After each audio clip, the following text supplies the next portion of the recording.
So the first thing to do is to think about what communication is and why it's so important.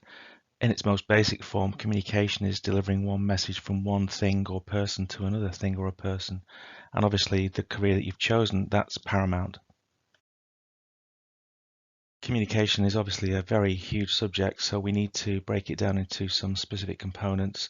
So what we're going to talk about are the components of good communication, what makes good communication, and then talk about why it might be difficult to communicate at some point in your career as a healthcare professional. I think it's human nature to take things for granted, and certainly with communication, we take it for granted that we do communicate effectively. As an educator, I like to think that I'm reasonably good at communicating, but there are a lot of occasions in my career where I've not communicated effectively, and it's only when things go wrong that we realize that communication is so important. When I first started to think about preparing this lecture, the first thing I did was to look at the first signs of human communication, and I came up with this cave painting from about 20,000 years ago, which just shows you that even back then we were trying to communicate across time. This chap's showing you how good a hunter he is, and he obviously wants to communicate that fact to you, which I thought was interesting. So one of my interests is outer space and astronomy, and I just thought I'd start with this. And this kind of illustrates how important communication is to the human race. One of the first space probes that we ever sent out of the solar system was the Voyager 1 and Voyager 2 space probes. One of the first things that we did was we attached an LP, basically a record, that's got information about the planet Earth, people speaking, photographs of people playing, children, flowers, music, and it just shows you that in a multi-billion pound space probe, we still want to reach out and communicate to people, and it's extremely important that we send our message out to other people. Whether or not anybody will ever hear the record is doubtful, but we tried. You don't need me to tell you that the way that we communicate now over the past 10, 15, 20 years has changed radically. Um, Facebook, Twitter, Instagram, emails, in theory, a great development, but not always as smooth as we might think. I'm sure that you will be told in your respective professions about the dangers of using social media as a healthcare professional, but obviously there are great advantages to that as well. And we've got virtual medical consultations, for example, that are very valuable if someone's in a remote area. It's always tempted to think that we are great communicators, and I think on the whole, people in healthcare are good communicators. But there are occasions where we get this wrong. I can think of quite a few from my career. For example, when I started my PhD, one of the first things I did was I went to interview people with a very specific spinal disease, and I thought I was doing a great interview, communicating very well. And on the first interview, I forgot to put the batteries in the dictaphone. And on the second interview, I put the dictaphone up next to a parrot in a cage. And the only communication that I picked up from the patient was the parrot squawking for an hour and a half. So it was a valuable lesson, but we always get communication wrong when we least expect it.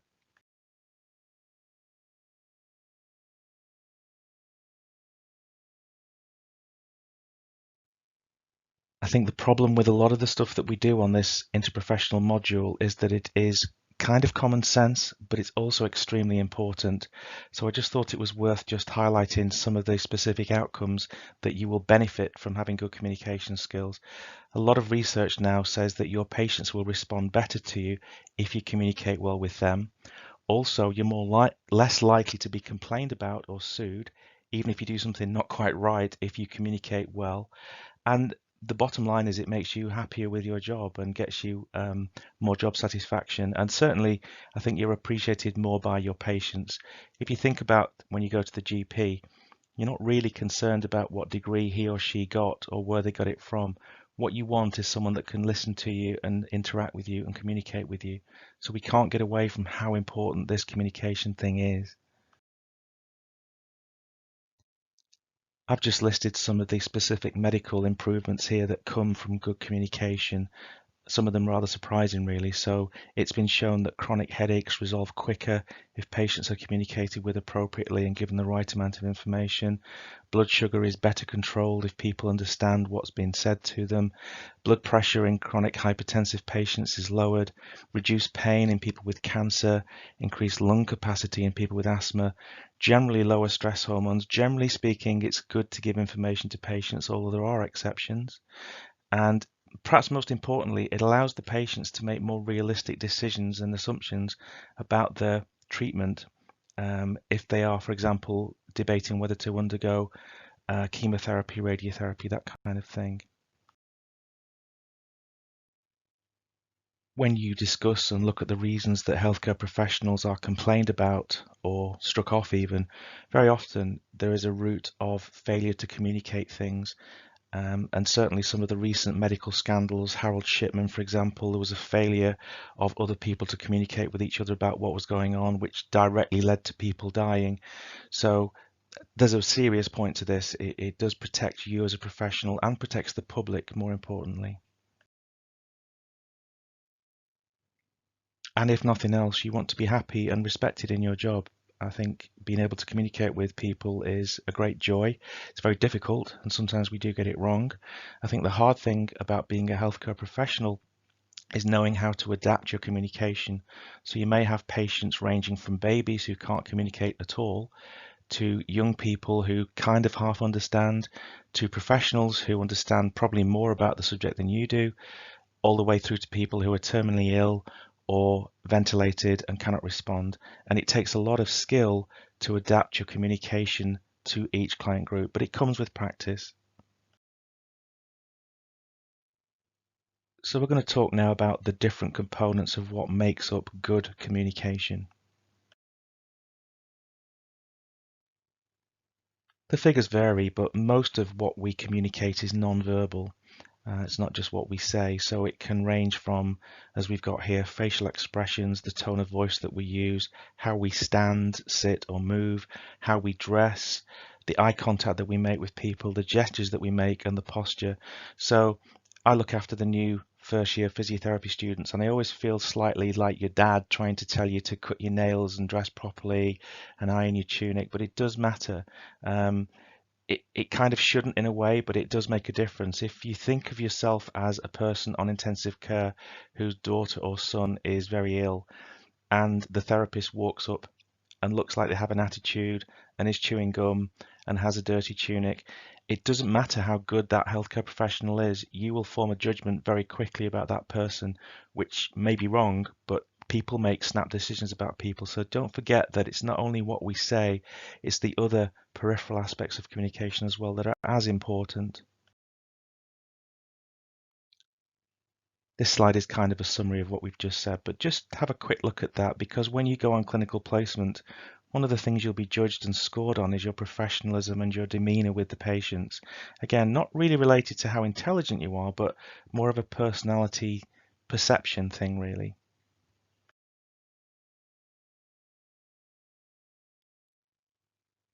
The bottom line is that with our patients, although we need to maintain a professional boundary, it's about building a relationship with the patient.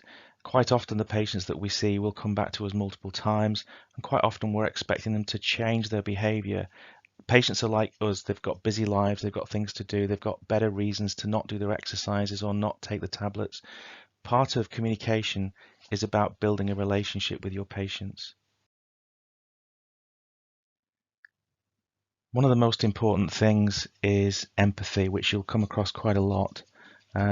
Just as an example, my father passed away about 4 years ago, and he was on the ward that I used to work on, which was interesting because I saw my former colleagues in a different light. And the most important thing was the way that they were with my dad, the fact that they understood that he was having a bad day, the fact that they understood that he didn't want to get out of bed and walk. Things that you don't really realize until you're on the receiving end. Okay, so I know this quote's a little bit cheesy, but I think it's useful. It's always worth trying to remember this. People want to know that you care about them. Yes, it's cheesy, but it is important.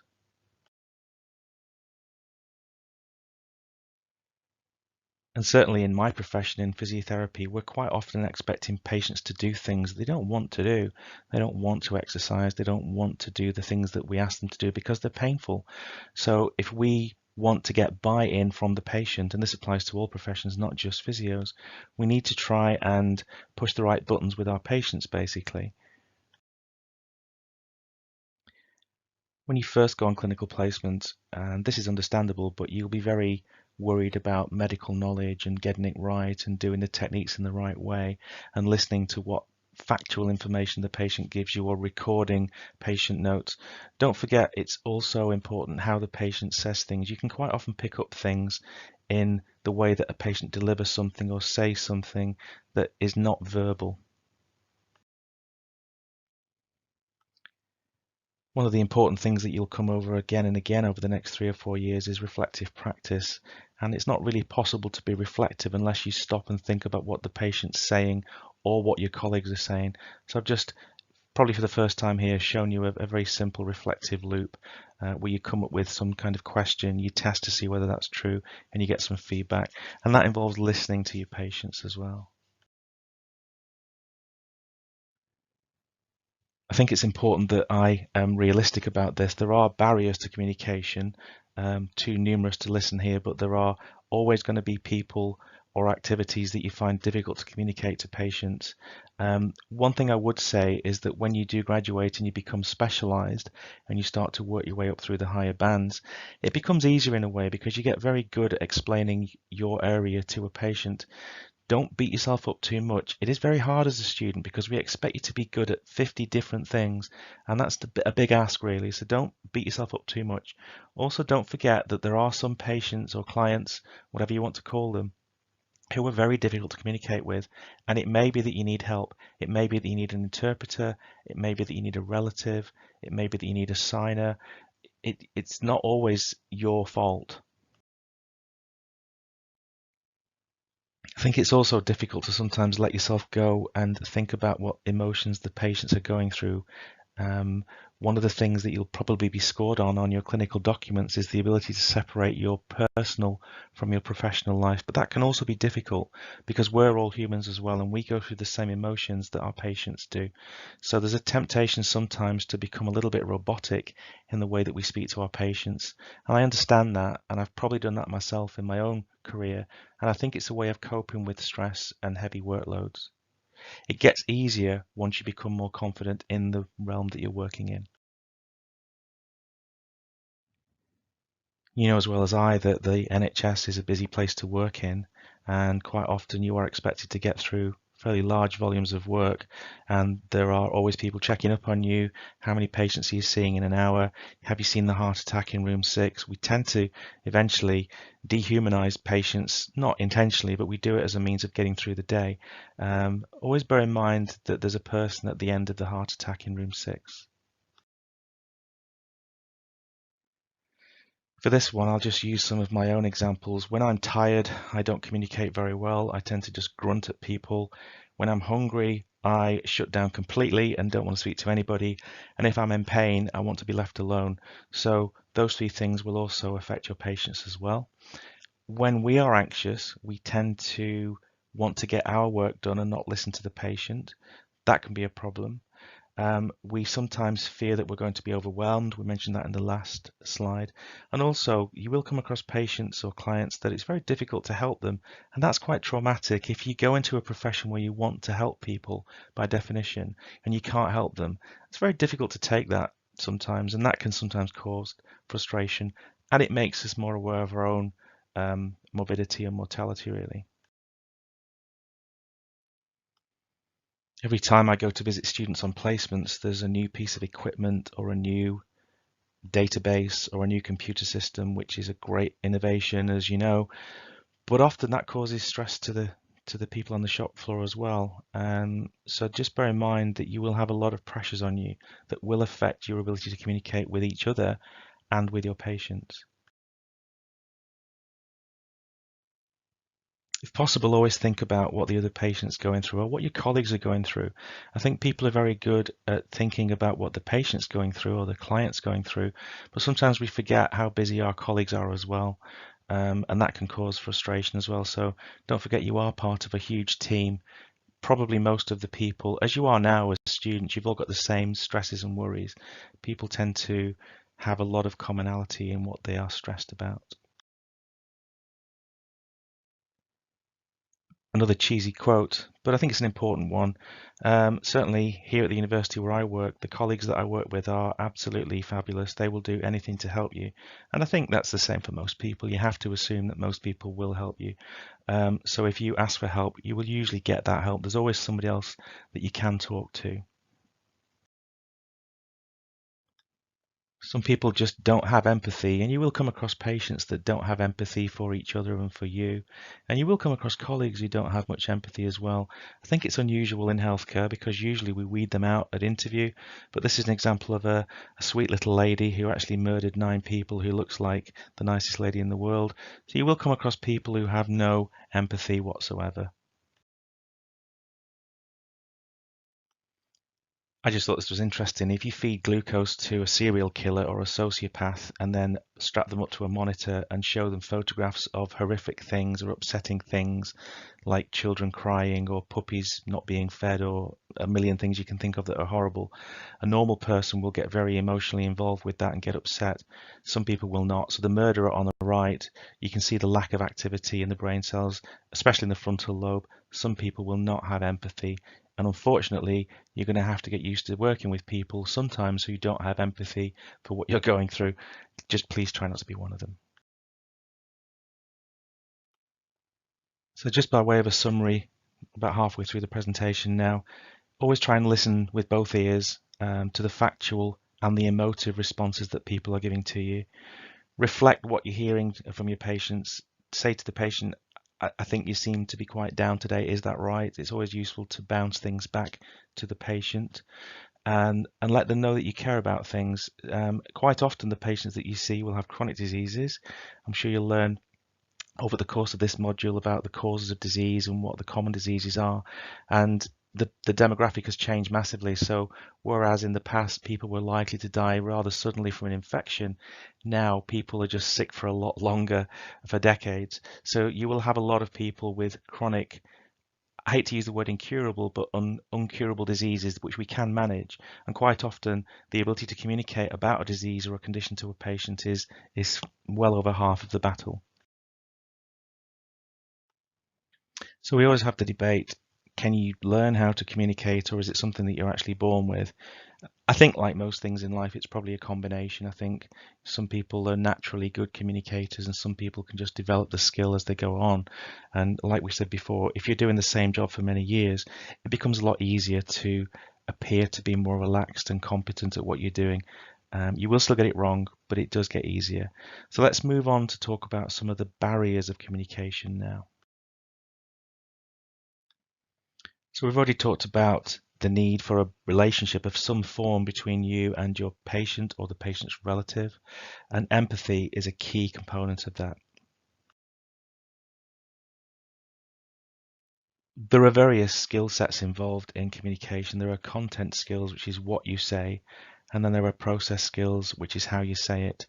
Probably early on in your career, you will focus on the content skills, getting the words right, pronouncing the words right, getting the factual content right.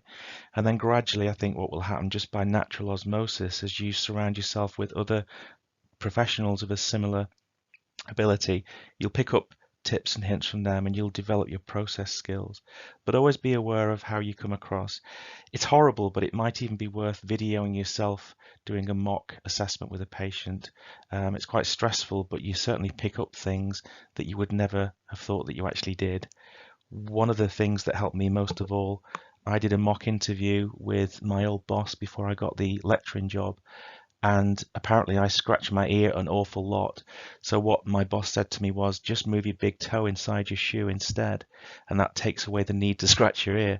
And when you're being interviewed, you look like you're completely calm because nobody can see your big toe going up and down like crazy. It sounds silly, but it certainly helped.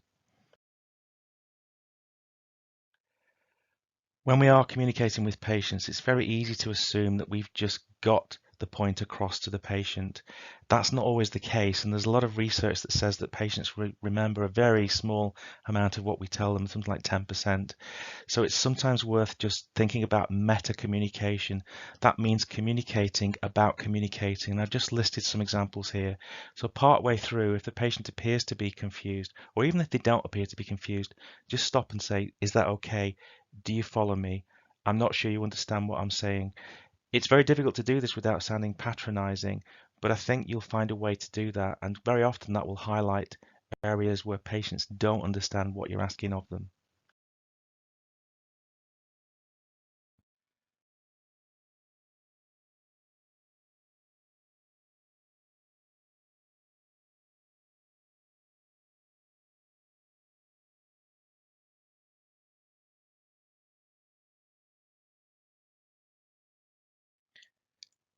This leads on to the concept of inviting feedback from people. So it's quite common to get surveys done and reflective reports based on your communication. We do that in physiotherapy.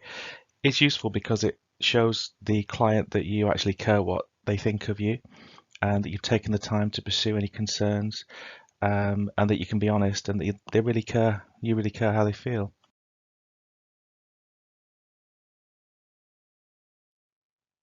Another way that we can divide our questioning when we're talking to patients is via either closed or open questions. One's not better than the other, they're just different. So there are occasions where it's better to ask a closed question when you want a very specific answer, and there are occasions when you need to let the patient or the client talk for longer. So obviously a closed question can be answered with one word or a very specific piece of information. The problem with those is that they can appear to be quite abrupt, but they do have their uses. And then if we want the client to tell us more, and if we give clients long enough, they will usually describe the symptoms very well and the problems very well. In that situation, we tend to go for an open question.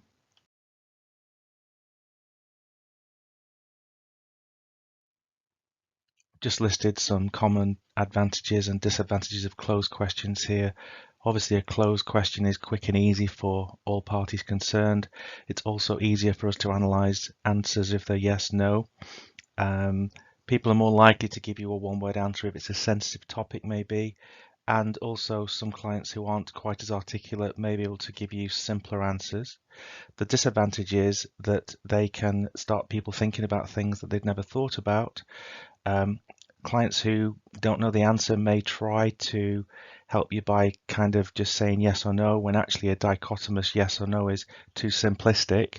Sometimes things aren't simply yes and no. That might lead to frustration in your client because the answer that they give is not answering what they want to tell you. The wrong answer might result, and it might be oversimplistic, and it may just make people make choices that they wouldn't normally make. Like, are you in pain? Well, pain's not a black and white thing. Clients may be in pain sometimes more than others. Kind of the reverse from that is with open questions. We do have some advantages in that they can take you off in a direction which allows you to investigate other issues. It will allow people to answer in detail and in their own way. You might get answers that you weren't expecting, which can be useful if you're doing research, for example. It might allow the person to answer a relatively complex issue, like a social situation. It can inspire people to be more creative with their answers, not always, but sometimes. And it allows people to think about their answer in their own way and puts them in control of their answer. And people might feel more comfortable if it's not a plain yes/no answer. The different disadvantages of those is that people are different in their ability or willingness to communicate complex information with you. You may, as a result, lose the answers that the people give you. It might be difficult to make sense of what's going on, particularly if you're trying to do some research, for example. People who are more articulate and perhaps used to speaking about things may have an advantage over people who aren't. And it can take a lot of time and effort to phrase the question and get the answer appropriately. I think the key thing to do is to recognize that both are valuable. So there are occasions when you need to ask a patient a yes/no question, and then there are occasions when you want the patient to be able to expand.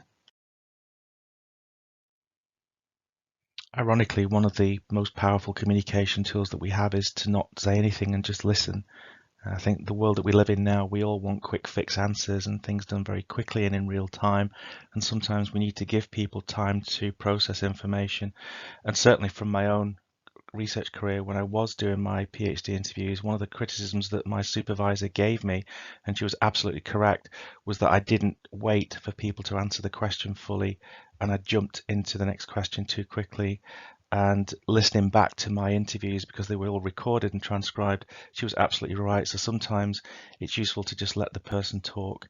Not always as easy to do in real world because we've got pressures. Please try to think about body language, about your own body language and that of a client. Just be aware that sometimes what you might perceive to be aggressive body language is actually not. So for example, if a client comes to see you and they have their arms folded, it could be perceived as a slightly defensive or aggressive gesture, but actually it might be that they have a broken elbow and the only way they can get relief from the pain is to cradle one arm in the other. Similarly, if you have a client who has back pain, you ask them to sit down and they say, no, I'd rather stand. That's because it probably hurts them more to sit down than to stand. So just bear in mind that there may be a physical reason for an apparent body language mismatch. You may not realize this, but when a lecturer is at the front of the class watching, we pick up very sensitively on body language and perceived body language. And just be aware that we notice cues from the audience. So I've just got 4 different pictures of a young woman here adopting different postures. So I suppose going from left to right, she's bored. Second one is chicken or fish for tea. Third one is thinking about something else in the future. And fourth is the one that is most interested. But again, I can think of examples where that can be misinterpreted. One of the stories that I often tell my students is that when I very first started lecturing, I had a student who had a severe hearing impairment. He couldn't hear at all. And he lip read. And I didn't know this. And he used to sit on the front row of every lecture, but he always looked like he was absolutely fed up. He looked like the girl on the left in this photograph. And after a few days, I think he noticed me noticing him and he came to me and he said, Stuart, please don't think I'm being rude. I know I look like I'm disinterested, but the reason is I'm actually reading your lips. And when I read your lips, I'm focusing so hard on reading your lips, I lose any emotion in my face and I look like I'm fed up. And that was very powerful because once I knew that, I was okay with it, but I jumped to the wrong conclusion. I just thought that this student wasn't interested, which could not have been further from the truth. He was a very good student. So just bear that in mind. So I've come to the end now. Just got a few little tests for you. There is a test that's going to be generated in association with this PowerPoint that you can have a go at. But I've just got a few different pictures here to show you the range of different emotions communicated by people without actually speaking. So these are a couple of pictures of yours truly in action. Just reminds me it's time to lose a bit of weight, Stuart, really. But the first one is me basically saying to the student, sit down, and using a hand gesture. That could be interpreted as being quite good communication or poor communication. I suppose it depends how you do it. And then the second one, I can't remember what I was doing. Somebody took a photograph of me, but it could appear that I'm trying to be defensive and push the audience away, which is not my intention, I'm sure. But just bear in mind that people will watch you very carefully. And it's quite a daunting thought, but as a healthcare professional, you will be watched very carefully by everybody. So just try and bear that in mind. This is a group of Chinese medical students that I'm fortunate enough to lecture at Cambridge every summer, and this was their first day at university after being on a plane for 15 hours, and it's not difficult to work out how excited they are, so you can see joy there. Followed very quickly by relief. You can see that they're much more relaxed and they've arrived and everything's fine. Here's the kind of communication that lecturers love to see in students: respect. Everyone's making good eye contact, everyone's listening. But here again, I've fallen foul of getting it wrong quite often with a group of international students like this. When I first started teaching them, they were very, very quiet, but that was the culture, that was the way that they were taught to communicate or not communicate with their lecturers. Once they realized that it was a much more interactive style, they were absolutely great. And the other thing that I fell foul of was that I thought that some of them were just on their mobile phones texting each other, and they actually weren't. They were actually translating in real time what I was saying back into Mandarin Chinese. So again, I've got it wrong on occasion. So that brings this presentation on communication to an end. I hope you found it useful. If you would like to give me any suggestions, my office is on the 7th floor in the Alton building. I lecture in the physiotherapy program, and I hope that you enjoy your studies. I'd just like to finish by saying that I've lectured at Salford for 22 years now, and the staff that you are with are some of the most talented, capable staff that you could ever wish to work with. And again, I know I'm ending on a bit of cheesiness, but it is heartfelt. They are absolutely brilliant, and I hope that you enjoy your chosen career.